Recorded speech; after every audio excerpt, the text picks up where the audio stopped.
मी जगदीश नामदेव पाटील. मी शिवसेना उपजिल्हा प्रमुख सोलापूर.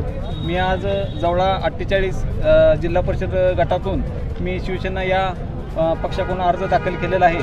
आमचे नेते महाराष्ट्राचे उपमुख्यमंत्री माननीय एकनाथभाई शिंदे व सांगोल्याचे माजी आमदार शहाजीबाबू पाटील यांच्या नेतृत्वाखाली मी आज शिवसेना पक्षाकडून आज उमेदवार अर्ज दाखल केलेला आहे. काय जनतेला आवाहन करणार आपण? मी गेल्या 2017 साली पंचायत वाडेगाव गणातून निवडणूक लढवली होती, परंतु माझा अल्पशा 61 मतांना पराभव झाला असल्यामुळे मी त्यानंतर बापूच्या आमदारकीच्या कालावधीमध्ये 8 वर्षाच्या पूर्ण कालावधीमध्ये या संगेवाडी असो, मांजरे असो, बामणे असो, मेथोडे असो, देवळे असो, सावे असो, वाडेगाव असो, राजेपूर असो, या 8 गावामध्ये पूर्णपणे ताकदीनं बापूच्या आमदारकीच्या कालावधीमध्ये या गावाला पूर्ण मूलभूत सुविधा देण्याचा प्रयत्न केला व या जनतेचे पूर्ण सुखदुःखात मी सामील असल्यामुळे तसेच या 8 गावात कुठलीही समस्या मी या 8 वर्ष कालावधी ठेवली नाही.